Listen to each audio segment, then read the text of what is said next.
Dear students, good morning. Dear students, class 8th में हिंदी भाषा माधुरी में 10 चैप्टर जिसका नाम है काकी पढ़ रहे हैं। इस चैप्टर में लेखक ने एक अबोध बालक का अपनी माँ के प्रति गहरा प्रेम प्रकट किया है। इस कहानी में एक अबोध बालक का अपनी माँ के प्रति गहरा प्रेम प्रकट हुआ है। कथाकार ने बाल मनोविज्ञान तथा निश्चल बाल कल्पना का सुंदर चित्रण किया है। इस कहानी में बाल मनोविज्ञान और निश्चल बाल कल्पना का बहुत ही सुंदर रूप से वर्णन किया गया है। डियर स्टूडेंट्स, मैं आपको इस चैप्टर के लिए पढ़ाने जा रहा हूँ, इसे आप ध्यान से पढ़ें। उस दिन बड़े सवेरे श्यामू की नींद खुली तो उसने देखा घर भर में कोहराम मचा हुआ है। लेखक कहता है कि श्यामू सो रहा था। जब श्यामू की नींद खुली थी तो उसने देखा कि उसके घर में बहुत ही अधिक कोहराम अर्थात शोर मचा हुआ है। कोहराम शब्द का अर्थ होता है शोर मचना।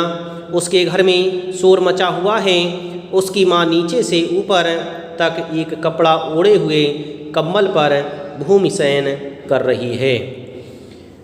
श्यामू की माँ नीचे से ऊपर तक एक कपड़ा ओढ़े हुए थी। श्यामू ने उठ कर के देखा तो उसकी माँ एक कपड़ा मात्र ओढ़े हुए कंबल पर भूमि शयन, भूमि माने पृथ्वी पर, शयन माने सोना, पृथ्वी पर सोना कर रही थी अर्थात पृथ्वी पर सो रही थी। और घर के सब लोग उसे घेर कर बड़े करुण स्वर से में विलाप कर रहे हैं। उसके घर के सभी सदस्य उसकी माँ को चारों तरफ से घेरे हुए थे और चारों तरफ से घेर करके दुख भरी स्वर में विलाप कर रहे थे, दुख भरे स्वर में रो रहे थे। लोग जब उसकी माँ को शमशान ले जाने के लिए उठाने लगे तब श्यामू ने बड़ा उपद्रव मचाया। लेखक कहता है कि लोगों ने जब श्यामू की माँ को शमशान ले जाने के लिए, क्योंकि श्यामू की माँ मर चुकी थी, उनका अंतिम संस्कार करने के लिए शमशान ले जाने के लिए उठाया था, तब श्यामू ने बहुत ही शोर मचाया। उसने अपने हाथ पैरों को पटका, वह बहुत अधिक रो रहा था। लोगों के हाथ से छूटकर वह माँ के ऊपर जा गिरा। उसने इतना उपद्रव मचाया कि वह लोगों के हाथ से छूट गया और लोगों के हाथ से छूट करके माँ के ऊपर जा कर के गिर गया। बोला, काकी सो रही है, इसे इस तरह उठाकर कहाँ ले जा रहे हो? मैं इसे ना ले जाने दूंगा। लेखक कहता है कि वह श्यामू बहुत ही अधिक रो रहा था, बहुत ही दुख के साथ विलाप कर रहा था और रोते रोते कह रहा था कि मेरी काकी सो रही है, इसे उठा करके आप कहाँ ले जा रहे हैं? मैं इसे कहीं ले जाने नहीं दूंगा। इस तरह से वह श्यामू बहुत अधिक विलाप कर रहा था।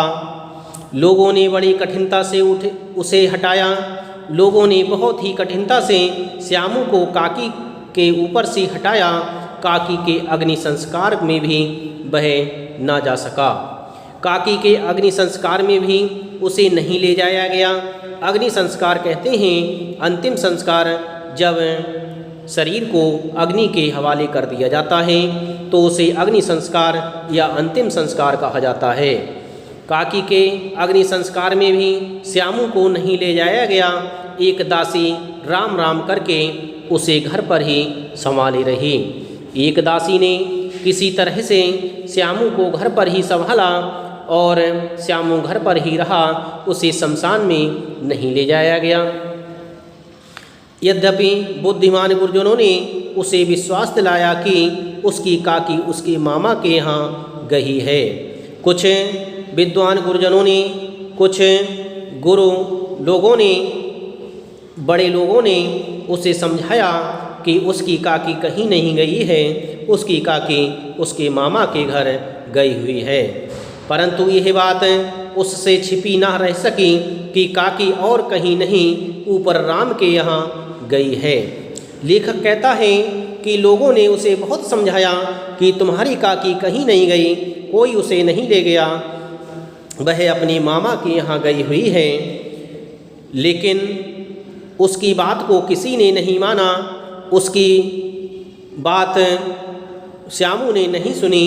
किसी की बात को वह सुनने को तैयार नहीं था, क्योंकि उससे कोई भी बात छुपी हुई नहीं थी। श्यामू अच्छी तरह से समझ चुका था कि मेरी काकी कहीं नहीं गई है, वह ऊपर गई है, ऊपर ईश्वर के यहाँ चली गई। काकी के लिए कई दिन लगातार रोते रोते उसका रुदन तो धीरे धीरे शांत हो गया, परंतु शोक शांत न हो सका। काकी के दुख में, काकी के वियोग में वह श्यामू बहुत रोता था। रोते रोते उसका रुदन तो धीरे धीरे कम हो गया, परंतु उसका शोक, उसका दुख कम नहीं हो सका। वह प्रायः अकेला बैठा बैठा शून्य मन से आकाश की ओर ताका करता था। वह अकेला बैठा रहता था और अकेले बैठ करके शून्य मन से, उदास मन से आकाश की ओर देखता रहता था कि कब मेरी काकी ऊपर से नीचे को आएगी। इस तरह से वह दुखी अवस्था में अकेला बैठा हुआ विभिन्न प्रकार के विचारों को करता रहता था और आकाश की ओर निहारता रहता था।